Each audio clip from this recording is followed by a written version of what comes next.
18 years of teaching and research experience. Before joining HNLU, he was at the Terry School of Advanced Studies, Terry, New Delhi, in as associate professor, head law, and program coordinator of LLM and PhD in legal studies. He is also working as researcher at Max Planck Institute for European Legal History, Frankfurt, Germany. SRH University, Heidelberg, Germany as lecturer, then Indian Law Institute, Delhi as assistant professor and coordinator of LLM and PG diploma program. He is also working as lecturer at West Bengal National University of Juridical Sciences, Kolkata. Then he, along with Professor Jaya Vasudevan ma'am, pioneered the design and development of LLB and graduate diploma in legal practice program for Fiji National University, Fiji Island. He was the founding executive director of ILI Law Review and the assistant editor of Annual Survey of India Law 2009. He is associated with various national and international projects. Dr. Vishnu sir has been a member of the various academic management committees of many institutions. He has authored many books like International Commercial Arbitration in South Asia, Disaster Management and Law, Consumer Law, Equal Treatment, Disaster Global Responses to the Challenges, etc. etc. Many research papers in peer-reviewed or UGC listed journals. He has organized various conferences, seminar, FDP, etc. Invited as guest lectures, resource person, paper presentation in various seminar, conferences, workshop in many institutions. Now, without wasting much time, I would like to invite Sir to please come and enlighten us with his words of wisdom. Over to you, sir. Please come. Yeah, thank you, Dr. Mirza. And thank you for the detailed introduction. And to be very frank, this is the first time I'm using StreamYard for a online talk. So this is streamlined. This is streamed, or how does Yes, it work? it is streaming on at a YouTube channel. So Okay, fine. we are live on YouTube this time. Okay, fine. So let me just try to upload the file that I have prepared. Yeah, sure, sir.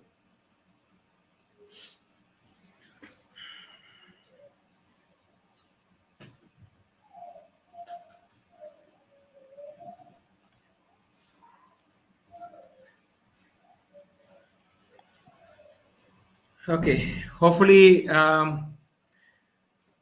my PowerPoint is visible. Yes, sir. So thank you, everyone. And I've been asked to prepare.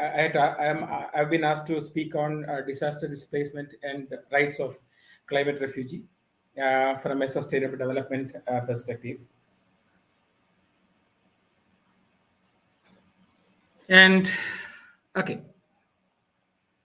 some facts. This pictures and this information I have taken from the various newspapers. You may just go through that. Nearly, the Hindu says that, and all this information are majorly from the 2022 editions. And the Hindu says that nearly 5 million people in India will be internally displaced due to climate change and disasters, quoting the United Nations. And the other newspaper reports also says that in 2020, 14 million people in India are estimated to have migrated as a consequence of extreme weather events. And another piece of information says that climate change is expected to forcibly displace 45 million people in India by 2050. I don't know. Let us all pray that this doesn't happen. But maybe the facts say that it's already happening. Now, few preliminary points. The first is the definition of disaster. The first definition that I have taken is from the UN Office for Disaster Risk Reduction, UNDRR. And the second definition that I have taken is from the Disaster Management Act 2005. From the 2005 Act, I have taken two definitions. One is that of disaster, the other one is that of disaster management. The UNDRR says that, you may just read that, serious disruption of the functioning of a community or a society involving widespread human, material, economic, or environmental losses and impacts. I have underlined the next few words, which exceeds the ability of the affected community or society to cope using its own resources.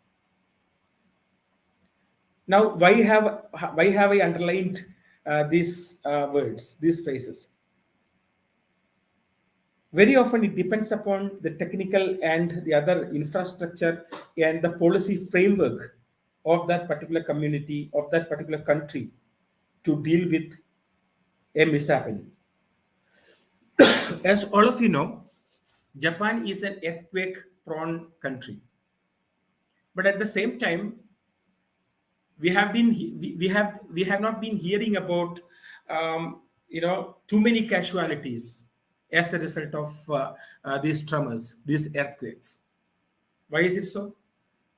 Over the years, they have built the infrastructure that is friendly with the natural disaster, the friendly with the fact that Japan is an earthquake-prone country, and they have laid down the policies that would support a quick action by the agencies, various state agencies, and that is definitely very well with its own resources.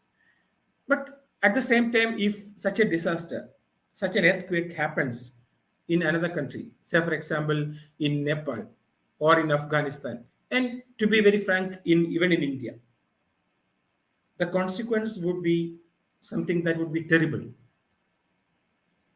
So it is not always, when we speak about disasters, it is not always the fact that it may happen or it is happening, but it is also depending upon the fact that how far the country has the techniques and capability of adaptation to such disasters. Now, coming to the second definition, that is the definition of disaster that I have taken from the Disaster Management Act 2005. Well, more or less the same words have been used. You may just read that. A catastrophe, mishap, calamity, or grave occurrence in any area arising from natural or man-made causes or by accident or negligence. It goes on like that. It specifically speaks about natural or man-made causes. So this gives us the idea of dividing, broadly classifying the disasters into two categories. One is the natural disasters, the other one is man-made disasters. Though the the distinction between these two categories of disaster is sometimes hairline. It is sometimes confusing, but at the same time, it is important for us to make such a classification. And another difference that the Indian definition has with the UNDRR definition is that it specifically speaks about the environmental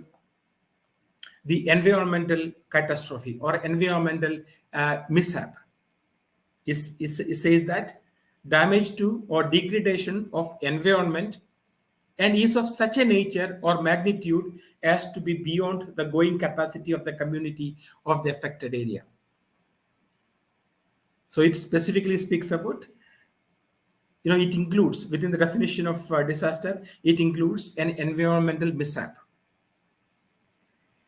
The third definition that I have taken from the DMA, the Disaster Management Act, is about disaster management, which speaks about the prevention, mitigation, preparedness, and various other factors.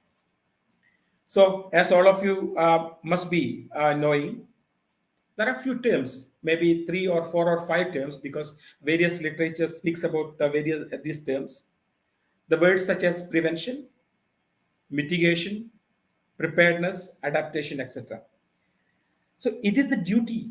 It is the duty of any country, any community, or it is the requirement of any country or any community to lay emphasis on these aspects. First of all, the policy framework has to look for preventing a future man-made or natural disaster. The infrastructure must be built for preventing any future mishap. When an industry is being established, it has to be built in such a way that any future mishap, any future disaster would be prevented. That is essentially built on the principle of prevention.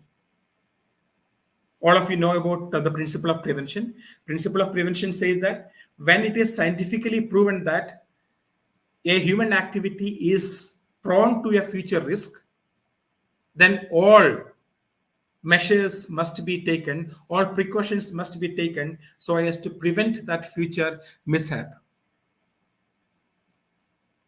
Now, you might ask me, like, how is it different from the principle of prevention is different from principle of precaution? That essentially is based on the aspect of scientific certainty. In the case of principle of prevention, the emphasis is laid on scientific certainty, that it is scientifically certain that there is a risk of future mishap.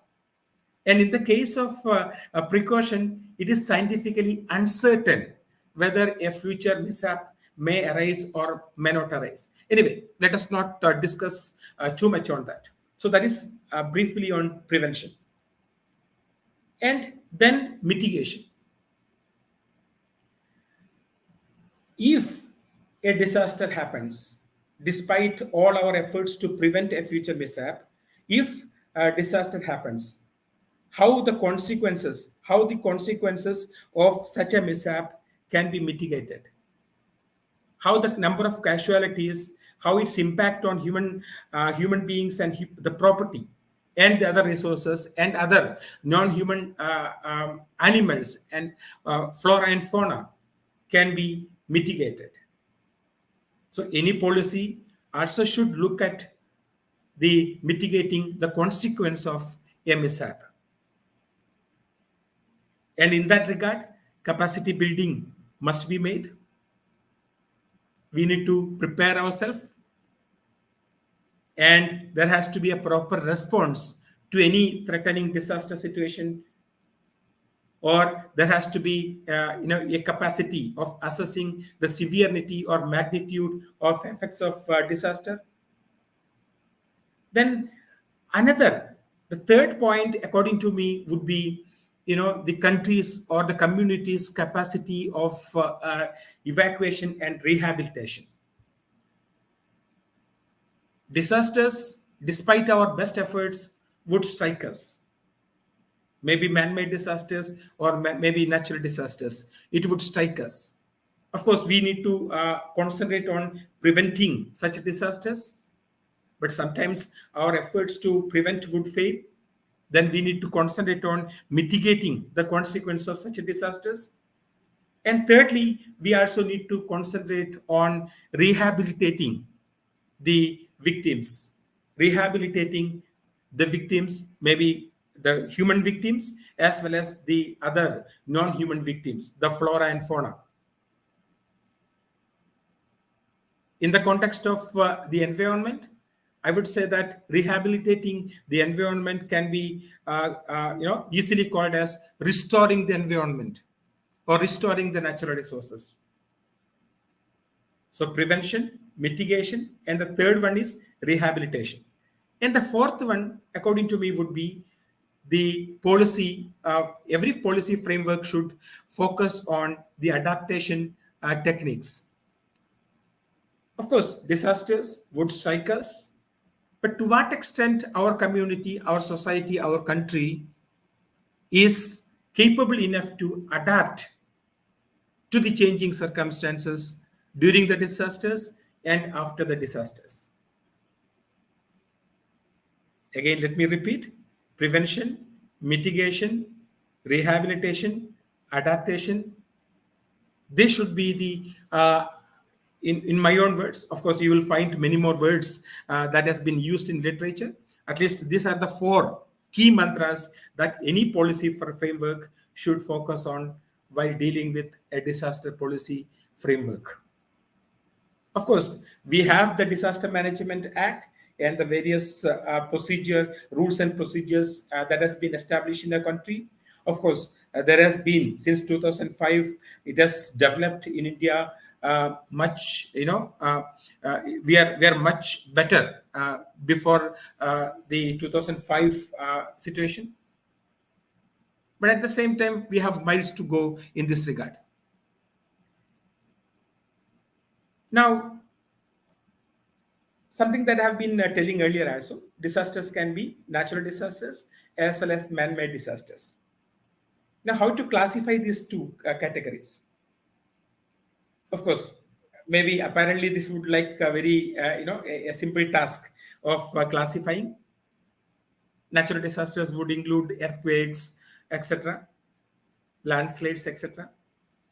But then another, again, man-made disasters would include something like the Bhopal gas tragedy, or maybe an industrial disaster, or maybe a fire accident. But at the same time, is it easy to classify or have such a classification of natural disasters and man-made disasters? We have been hearing about the Uttarakhand, landslide events, the cloudbursts, and the resultant casualties, and the resultant loss of human life and property. It has been happening in the last 1 decade frequently. Now, what has been the reason of such cloud bursting and the resultant landslides? Some of the literatures would say that it has been one of the reasons has been at least for the increased number of casualties and increased loss of property has been the unplanned construction in the Himalayas. Similarly, I have one more example for you. The recent flood situations that has been happening in the state of Kerala. Since 2017, we have been hearing about the flood situations in Kerala. What has been the reason of such a flood situation, increased number of flood situation, and increased loss of property in Kerala? So literatures also say that it is the unplanned development processes that has been happening in the state of Kerala for the last many decades that has caused such disasters. Maybe it is very easy for us to classify floods as natural disasters, but what has been, at least when we go into the deep depth of the reasons for such floods, maybe we can see the interference of human beings, the unplanned development as the reason for such increased instances. Another reason would be climate change, which is again the focus of today's talk. Of course, all of us know that the carbon emission, there are primarily two kinds of carbon emissions. One is the human, the carbon emission that has been made through human interference, and the other one is non-human reasons. But since the Industrial Revolution, sometimes maybe from 1850 onwards, as a consequence of the various industrial revolution that has been happening in the Europe, the natural purity of the climate has been interfered with, and the the more emission has reached the Earth's atmosphere, which has resulted in global warming, and the global warming has resulted in a change in the weather patterns, change in the climatic patterns, which has further consequence of unpredictable weather patterns across the globe, rise in the sea level, increased salinization of the marine environment, and the increased temperature of the seawater, droughtification, etc., etc. So my point is that sometimes, though there is a broad classification of disaster into two kinds, one is natural disasters and the other one is man-made disasters, then sometimes it is very difficult for us to have such a distinction. And two more points that I want all of you to understand, which has been again recognized by various international agencies, including the UNDRR. There can be sudden onset disasters and slow onset disasters. Sudden onset disasters, which happens all of a sudden, such as flooding, landslides, earthquakes, tsunamis, volcano eruptions, etc. And the slow onset disasters would include the slow processes, such as droughtification, droughts, desertification, the increased salinization of our oceans and sea, increasing sea levels, etc., etc.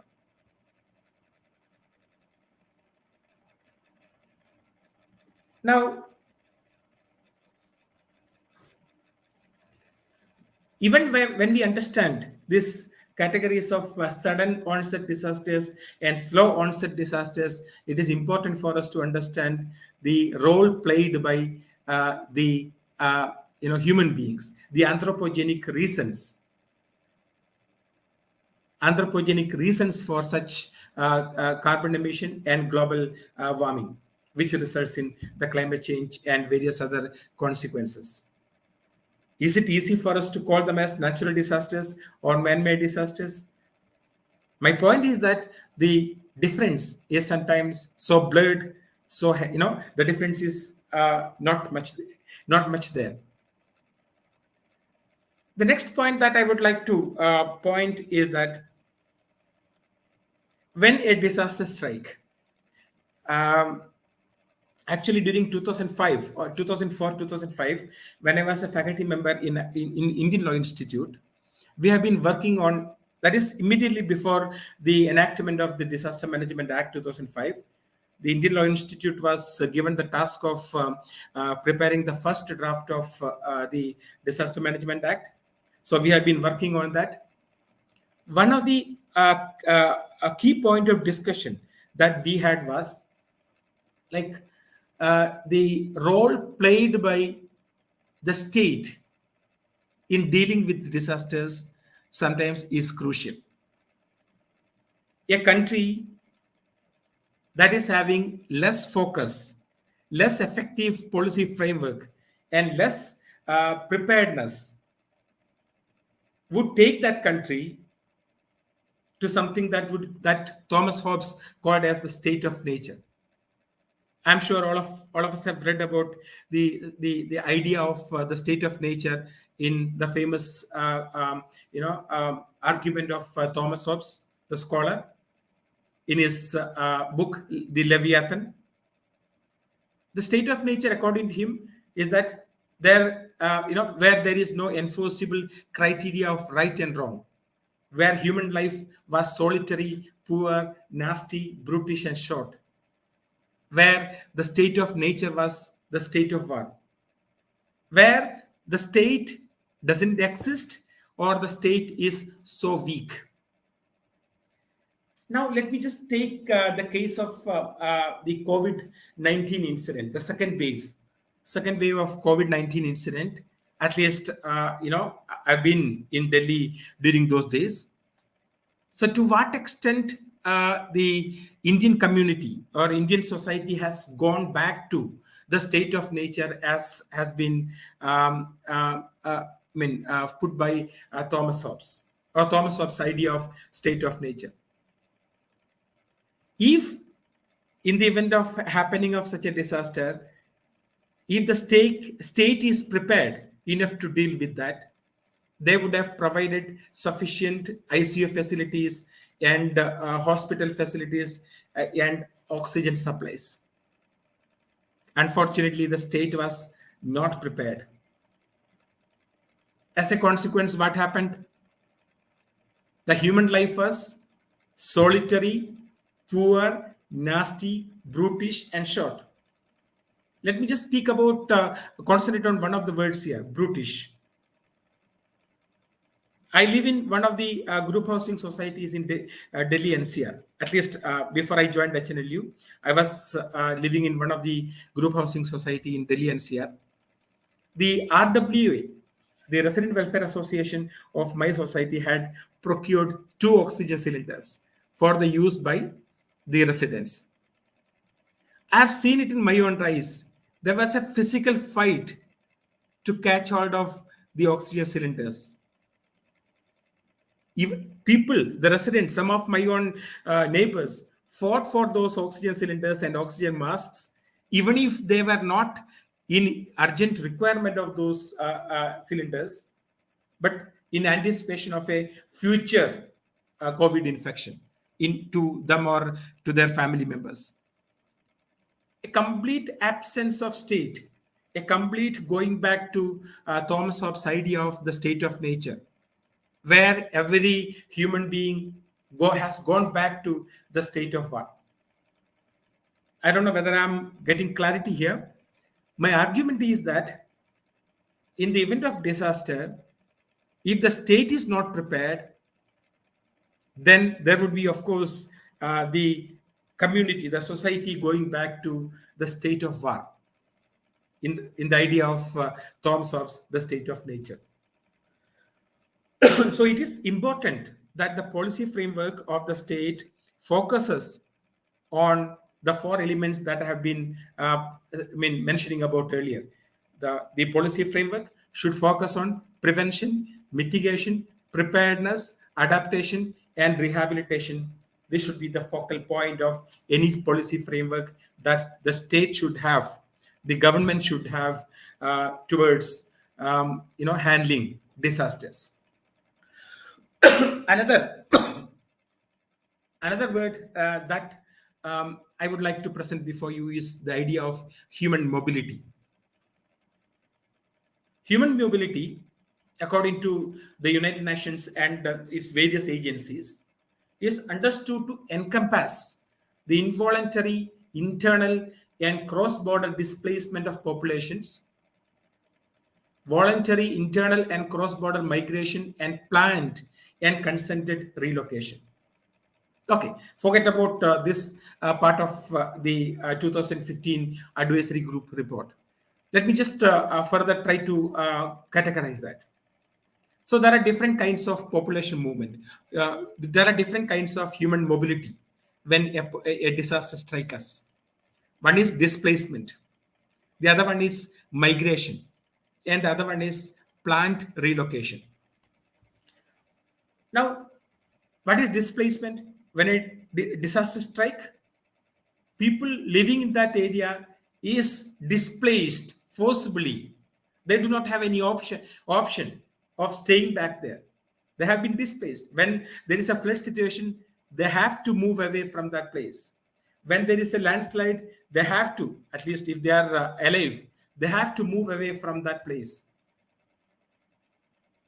And this applies, at least though the policy framework do not speak about non-humans, at least my argument is that even the policy framework that any country should have focus on the non-human entities also.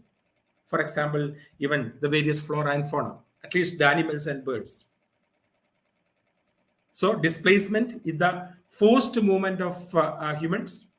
The next one is migration, which is a kind of slow human mobility. Displacement is quick movement of humans. Migration is slow movement of humans, but that is more or less voluntary. For example, when the place where I live is being desertified, desertification is a consequence of climate change.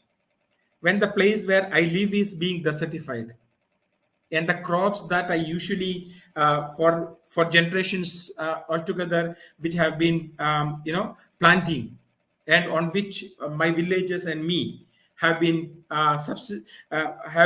living upon, has become not profitable anymore.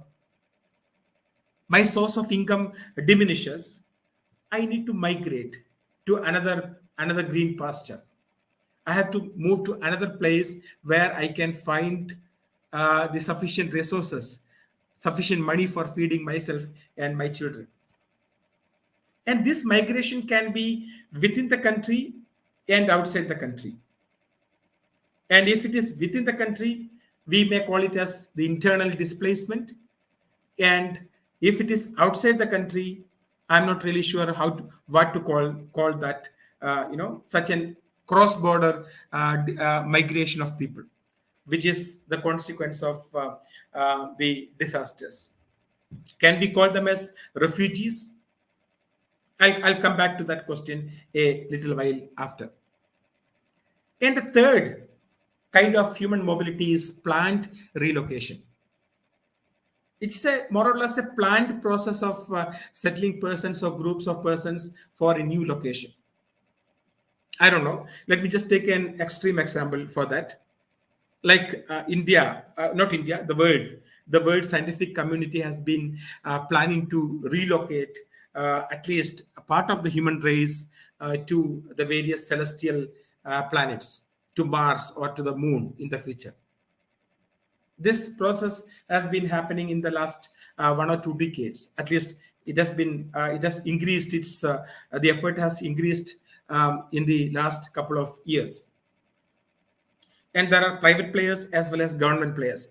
I'm sure all of us have heard about Elon Musk and his efforts to send human beings to Mars. So the planned relocation would be the third kind of human mobility. Now, let me just quickly go through the various international references of human mobility in the context of disasters and climate change. The first one is, it has been mentioned, it has been focused in the UNFCCC, the United Nations Framework Convention, United Nations Framework Convention on Climate Change, 1992, which has been signed along with the Earth Summit in Rio de Janeiro. And then the next one was the at Cancun at COP 16. I'm not explaining what is a COP. A COP is a conference of party, the highest decision-making body, which has been created by UNFCCC. So the COP 16 and conference of parties, it normally takes place once in a year, and the COP 16 took place at Cancun in the year 2010. So the Cancun Conference of Party also had a focus on the human mobility issue. So is the case with the Doha Conference of Party, which had happened in 2012. I'm not getting into the content of this COP documents. And similarly, the COP 21 at Paris, which resulted in the Paris Agreement on Climate Change, 2015, that also had focused on the human mobility in the context of climate change and disaster issues. And so is the case with the COP 22, which had happened in Marrakesh in 2016. And there are other documents also. I had written a couple of articles on this. The Hyogo Framework of Action 2005 to 2015.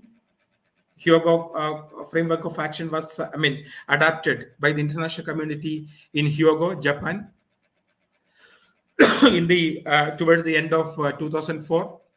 And so is the case with the Sendai Framework for Disaster Risk Reduction.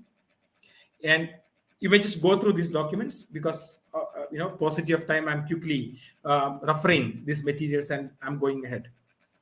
And so is the case with the agenda for the protection of cross-border displaced persons in the context of disasters and climate change 2015, the Nansen Initiative on Disaster-Induced Cross-Border Displacement, the World Humanitarian Summit 2016, and also the New York Declaration for Refugees and Migrants 2016. These were some of the international or some of the most important international policy framework that speaks about human mobility in the context of a disaster, maybe that results from climate change, or maybe even from a disaster that happens from other reasons. Now, if we try to pick a common thread, of course, there are many differences in the approaches that has been framed by each of these initiatives. But if we focus on identifying a common thread from all these documents, I would say that all these standards require governments to enhance domestic norms and policies that address human mobility in the context of disasters and climate change. My focus is that, or my argument is that the common thread of all these international policy initiatives have been that the responsibility of dealing with a disaster is primarily resting on the particular individual state, individual government that is leading that state. Of course, there are international responsibilities. The primary responsibility is on the individual government. So it is in that context, these standards require the various states and various governments to enhance the domestic norms, strengthen the internal policy framework and procedures and tech and infrastructure to deal with disasters and the maybe climate change and the consequent disasters. Now, coming to the next, now we have just another 20 minutes left. So let me just try to quickly go to the next part of my topic, climate refugees. The topic that has been given to me is disaster displacement and rights of climate refugee. So let me just look at the issue of climate refugees. Who is a refugee? That would be the first question that that all of us should address in the context of this topic. Now, all of us have studied about the 1951 Refugee Convention and the supplementary document that is called as the 1961 Refugee Protocol. And all of us also know that India is not a signatory. India is not a signatory to the 1951 Refugee Convention as well as the 1967 Protocol. Okay, you could ask me like why India has not signed. Maybe because of the various geopolitical reasons.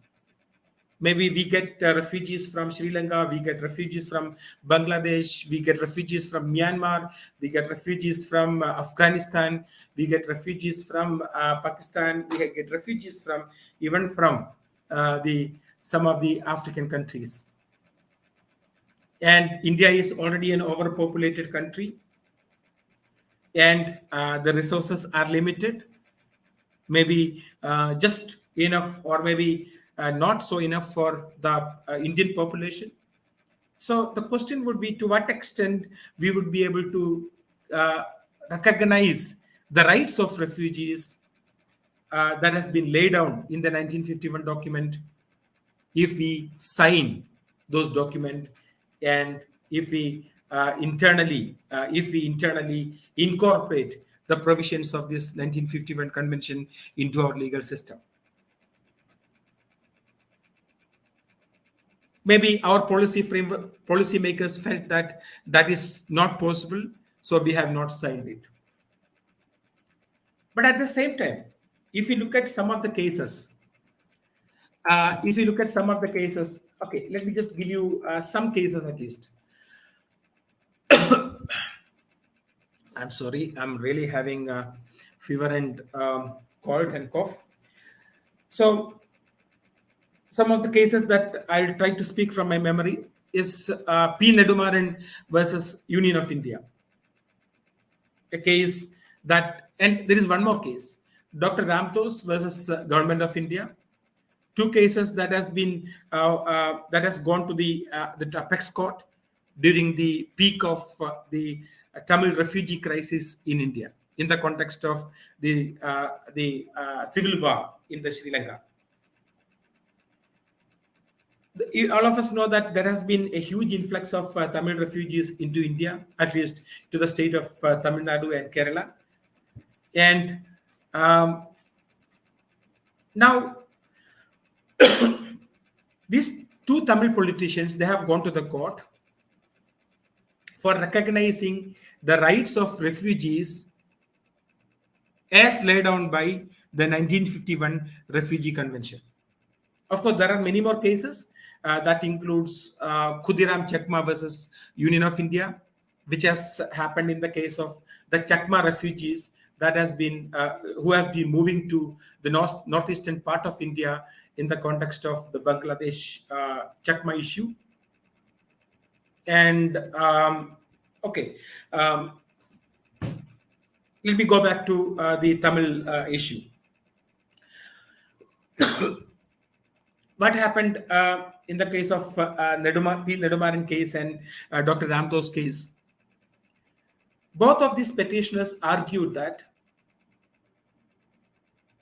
one of the important rights recognized by the 1951 Refugee Convention is applicable for the Tamil refugees in India, the Tamil people who have moved from Sri Lanka to India in the context of civil war. That is known as right of non-refoulement. Right of non-refoulement, in other words, the right of voluntary repatriation, it says that a refugee cannot be compelled back to, forcefully sent back to his home country where he will face the persecution and the threat to his life. Before we go move ahead, kindly read the definition of refugee as given by the 1951 Refugee Convention.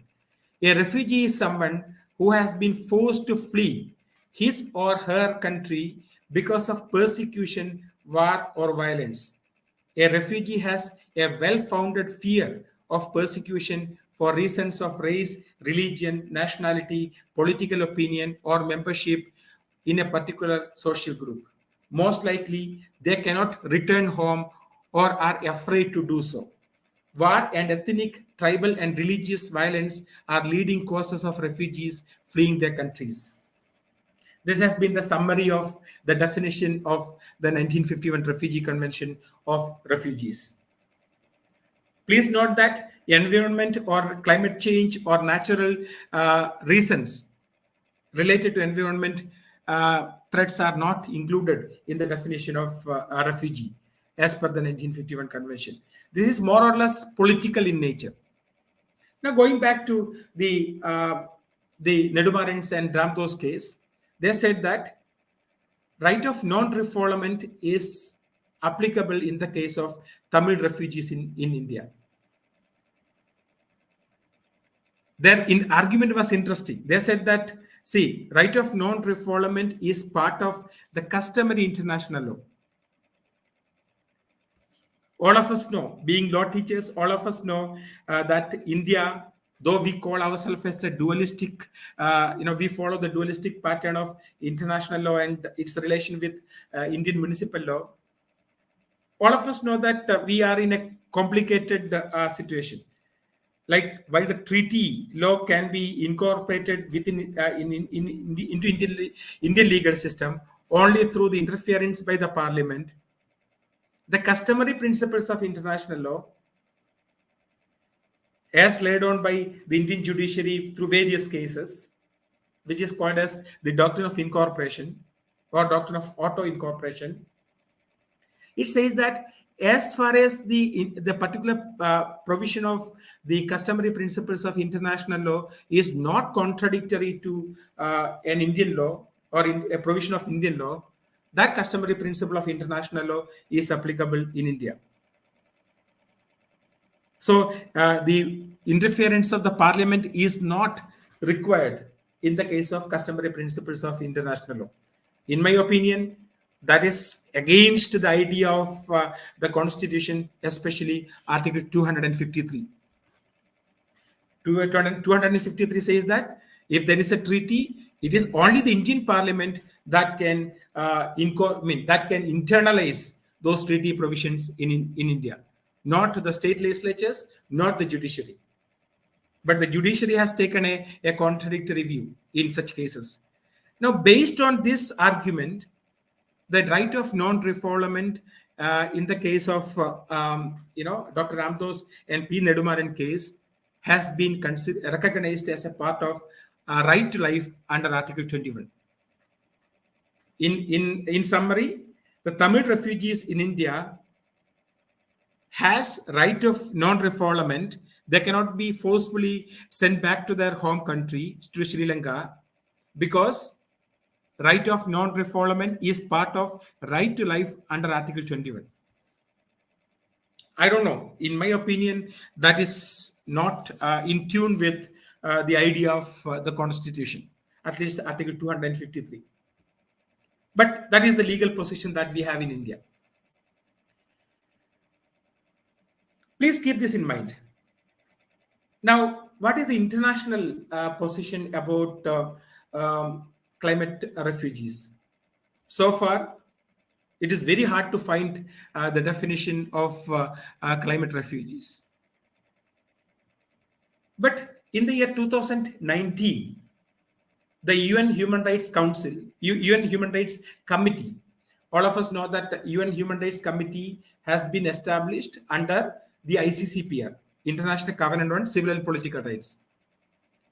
And all of us know that there are two kinds of complaint redressal mechanisms as has been laid down in the ICCPR. One is the state reporting mechanism, and the other one is individual complaint mechanism. And of course, India is part of the state reporting mechanism. India can report against Pakistan. Pakistan can report against India of any human rights violations. But India is not part of the individual complaint mechanism, which has been developed by one of the option of, I think, the second optional protocol to ICCPR. Now, what does this individual complaint mechanism says? That means if my rights are violated by the state, by the government of India, or by any of the state machineries, of course, I can go to the courts. And if I don't get a remedy, even from the apex court, that is the Supreme Court, currently I have only one remedy left. That is, I can just pray to the God, please save me from this injustice.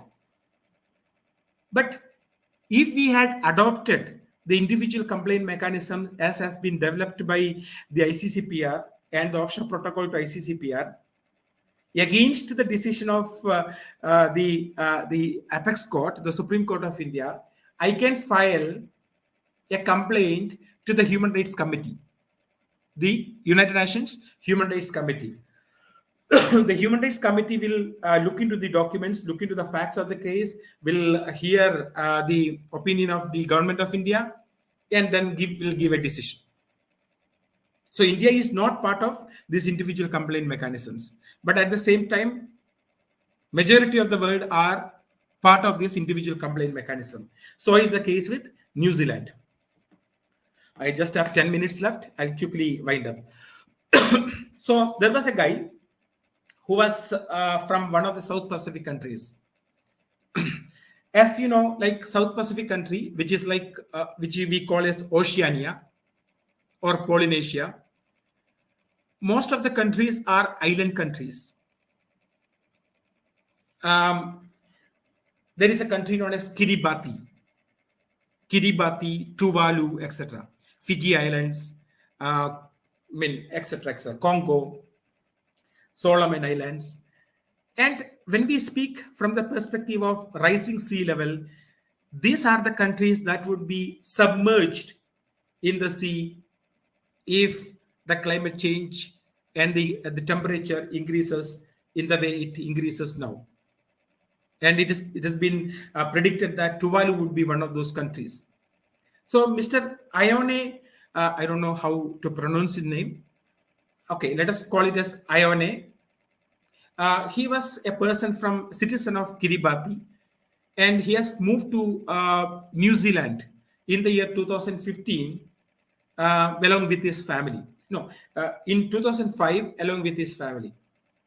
In 2015, his visa expired, but he did not move back to Kiribati. He decided to stay in New Zealand. The New Zealand immigration authorities caught him, arrested him, and forcibly sent back to Kiribati. So he went to the top court of New Zealand, but did not get a favorable decision. But since Kiribati and New Zealand are part of the individual complaint mechanism of the UNHRC, UN Human Rights Committee, filed an individual complaint, and in 2019, the Human Rights Committee gave a decision. And this has been one of the historical event in the context of climate refugees, where the court said that just like in a war or persecution, forcibly returning a person to a place where there is a threat to life due to climate change was considered as a violation of human rights. So even climate change or the consequence of the threat to life because of climate change is considered to be a violation of human rights. Though Mr. Ione could not get an individual remedy because, I mean, the Human Rights Committee said that Kiribati, there is no immediate threat for his life. So he did not get any individual remedy, but the principle was set, which I would call as the one of the milestone event in the context of international policy framework in the context of climate refugees. The Human Rights Committee also recognized that both sudden onset of events and slow onset of events that are consequence of climate change are contributing to both cross-border and internal movement of people seeking protection from climate change. Let me just wind up.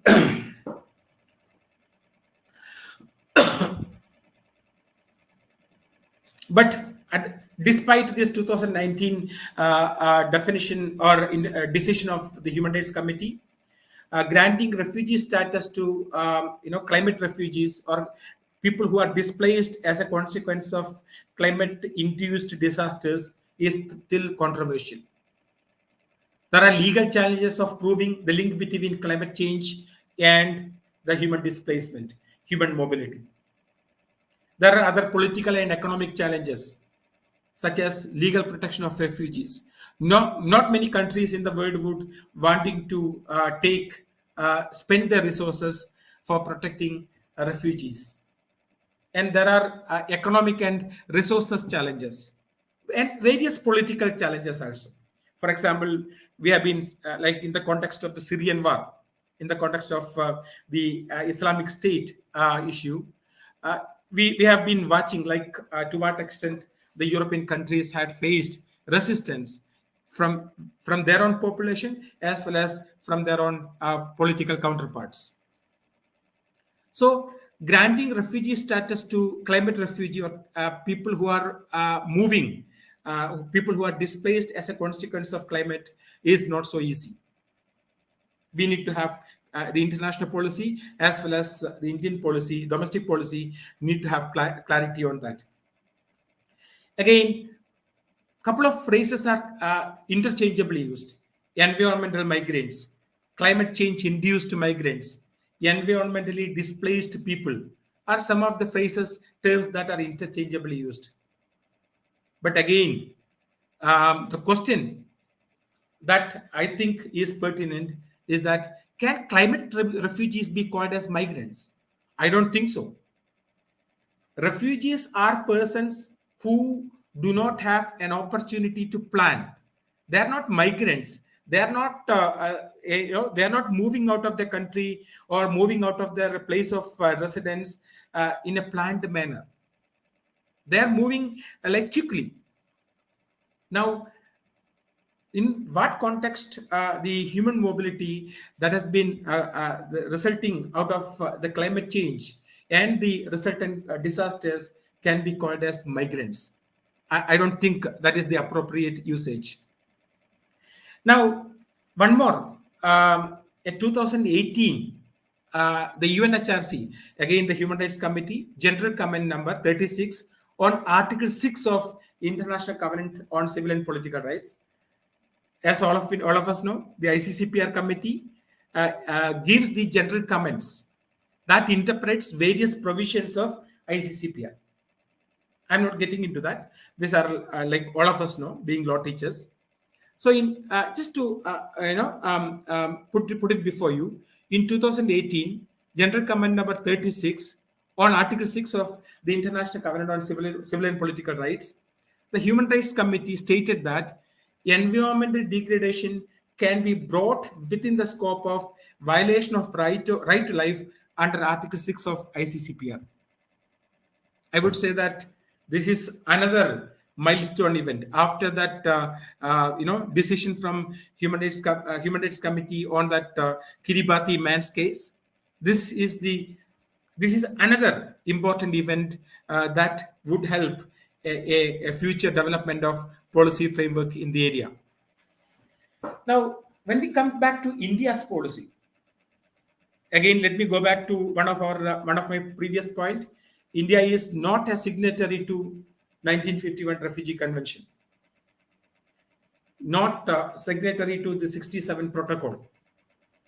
Though we are a refugee-friendly country, we take care of the people who come from other countries. At the same time, we don't recognize them as refugees. We, though we give all protections, we are not still signatory to that, those treaties. So I'm sure all of you must have gone through various literatures on which are justifying India's position as well as criticizing India's position relating to refugee. Anyway, let us skip that. On March 31st, 2022, in the Lok Sabha session, there was a question raised by one of the DMK, Dravida Munneta Kazhagam MPs, that is Miss Kanimozhi, the daughter of the former Chief Minister, late Mr. Karunanidhi, and another Trinamool Congress MP, Miss Saukata Roy.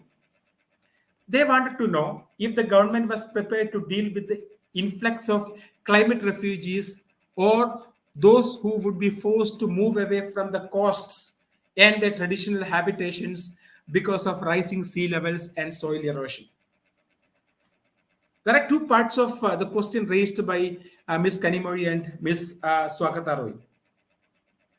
It involves the internal displacement of people, internal displacement of Indian citizens, as well as people who would move to India from the neighboring countries as a consequence of the climate change. For example, if another neighboring country faces a serious consequence of climate change, and to what extent we are prepared to, our policy framework is prepared to, cope up with such a situation. The Union Minister for Environment and Forest and Climate Change, Mr. Yadav, he did not give a direct reply, but he gave a detailed reply and kind of indirect reply, which has been like kind of a repetition of the age-old, India's foreign policy statement on, carbon emission. Like India's per capita carbon emission is low. Okay, there are two, as all of you know, there are two ways of calculating a country's contribution to contribution towards carbon emission, global carbon emission. One is per capita carbon emission. The other one is cumulative carbon emission. And cumulative carbon emission, like what is India's contribution, total contribution towards carbon emission? Per capita carbon emission, the total carbon emission is divided by the number of people living in India. So we argue for following the per capita carbon emission, and we say that okay, this is our total carbon emission, which is one of the one of the highest in the world, and we divide that by the number of population, that is 1.4 billion human population. When we follow the per capita carbon emission, we have the lowest in the world. When we follow the cumulative carbon emission, we have the highest in the world. And we are still stuck with the per capita carbon emission. And in 2009, when the UPA, the Manmohan Singh government, Dr. Manmohan Singh government was ruling, we had a fantastic environmental minister, Mr. Jairam Ramesh. He had argued that it is high time that we move away from the per capita method of calculating the carbon emission and move towards the cumulative method. But we did not move away. Mr. Jairam Ramesh had to move away from his environmental minister portfolio. He had to resign from from his ministership, because that was the kind of pressure that he had to face from the other political parties, not only from other political parties, from the counterparts of the minister from his own party, Indian National Congress. So that is there in parliamentary records. You can just see various speeches, like the speech made by one of the CPIM member, Communist Party of India Marxist member, criticizing the statement of Mr. Jairam Ramesh. And first point, Mr. Yadav also said that, see, when we speak about climate refugees, it is not our fault. It is the Western nations, it is the developed countries from the Europe and America who have contributed to the way climate is, in a sad state of affairs today. It is the historical responsibility of the Western world that we are facing the imminent threat of global warming and climate change. Again, going back to of course, that is right. I'm not disputing that. It is the contribution of the Europe and the Western world that the climate is, made so pathetic as it stands today, because of the Industrial Revolution, primarily. But is it a justification for killing the climate further? That is my question. So there I would stand with Mr. Jairam Ramesh, where he said that, see, we have to move away from our existing policy towards a more climate-friendly policy. And Mr. Yadav also argued that India has a national adaptation fund, a national disaster resilience infrastructure fund to take care of the potential climate refugees. Of course, well and good. If it is able to take care of the climate refugees, fantastic. But at the same time, there is a primary fault in the way that our policy framework relating to the people who are moving as a consequence of climate change and climate-induced disasters, there is a fault with the policy relating to those issues. And unfortunately, we are stuck with the same kind of argument that our former Prime Minister, Ms. Indira Gandhi, when she made a statement in the Stockholm Conference 1972, by emphasizing the fact that poverty and means are the greatest polluters, and there is a requirement of balancing, the economic requirements versus the environmental protection issues, by giving a primary, at least in the growth stages that India is in, or India was in 1972, the economic issues should be given primacy rather than environmental issues. So I don't know. Let me just wind up by giving one more. Okay, I have taken extra time. So thank you so much, Dr. Mirza. Can I Thank you, take sir. one more minute? I'll just wind Yeah, up with sure, one more sir, sure. statement. Okay, in the year 1972, Prime Minister Indira Gandhi, one of the greatest leaders that we had, she said that poverty and means are the greatest polluters, and India, to feed its own people, need to concentrate on industrialization and strengthening the economy of the country. And maybe once we industrialize and our economy is strong, we will be able to take care of the environment. Now let us just examine the situation in which India is, in the last couple of, maybe in the last 4 or 5 years.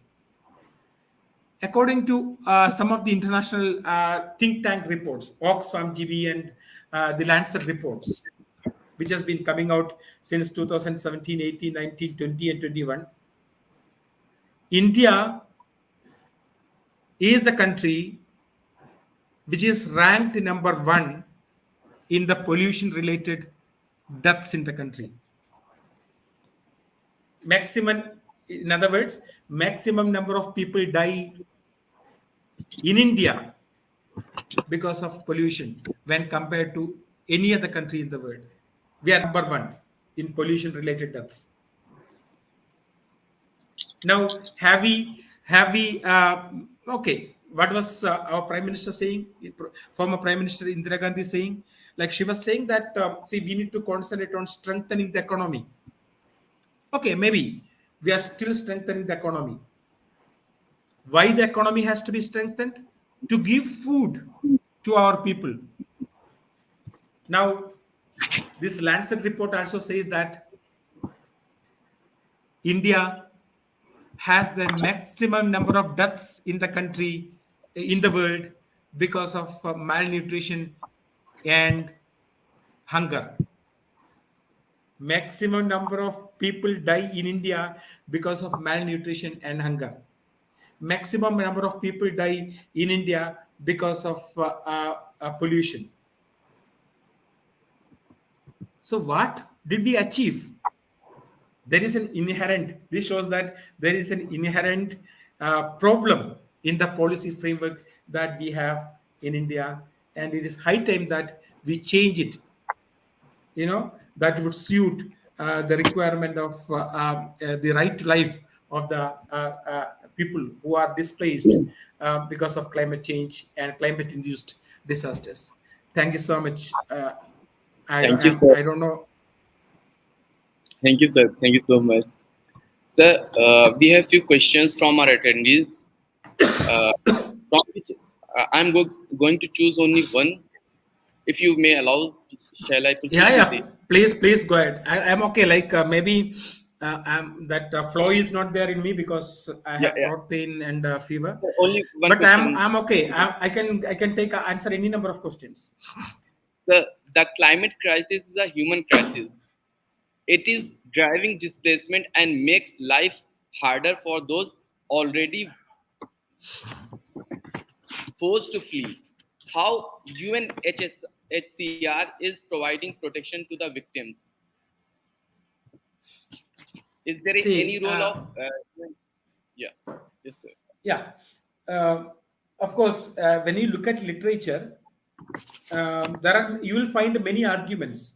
You will find many arguments which focuses on the need of creating an international climate refugee fund, having a separate convention on climate refugees. Some of the literature would say that, okay, because of such and such reasons, there needs to be a separate convention, international document on climate refugees, and maybe an international climate refugee fund has to be created, which will the resources that has been accumulated in such a fund will be used for taking care of the refugees.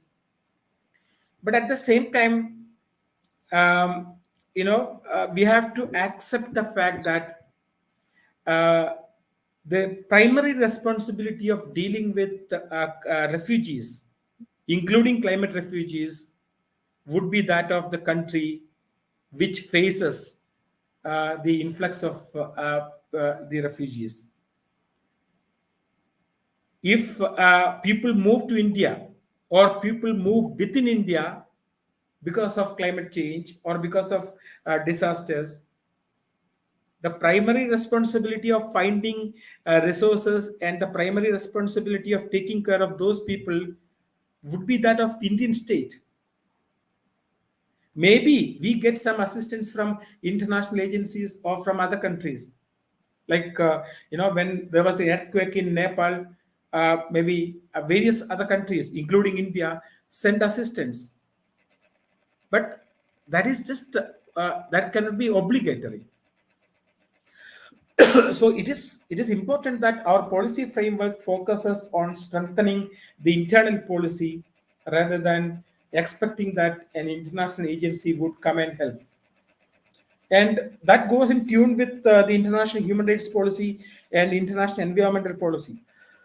If we look at the international environmental law, international environmental law documents would say that, okay, these are the general principles, and the countries, according to the resources, according to their situation, have to have to be in tune with this principles. And so is the case with international human rights documents. International human rights document says that, okay, these are the general principles. The countries, according to their political and economic and other issues, have to have policies that are in tune with these international documents. Thank you, sir. I mean, there is no world government. And since there is no world government, there cannot be a vertically applicable law that is flowing down from top to the bottom. From the international policy framework machinery to the various countries, including that of India. So Thank I don't know. It is the particular country that has to take care of such issues. And of course, I mean, it is also equally important to concentrate on the international consensus, and which, of course, we are moving ahead, I guess, at least in the case of climate change, despite all political and the other economic challenges. At least we are moving ahead. One simple example would be, you know, like the policy framework that has been evolving around the world for for dumping of fossil fuels in the next couple of years or decades. I think even our own minister, Mr. Nitin Gadkari, said that in the next 5 years we will be fully converted to electric cars. But the United Nations cannot tell that, come on, India, you must stop using fossil fuels, petrol and diesel, in this number of years. Maybe there can be an international policy framework, but finally it is for Indian government, Indian state, to you know to fall in tune with such international requirements. I don't know whether I have answered it, but this is my answer. thank you, sir. Thank you. Such a detailed information relating to climate disasters and refugees. Sir, you explained each and everything very beautifully. Thank you so much, sir. Okay, thank you. And Thank sir, you, Dr. get well Mirza. soon. Get well Yeah, soon, sir. yeah, yeah. I mean, since I knew the problem of the organizer, like finding a last minute alternative, I thought, okay, let me come and speak. Thank Thank you. you so Take much, care. sir.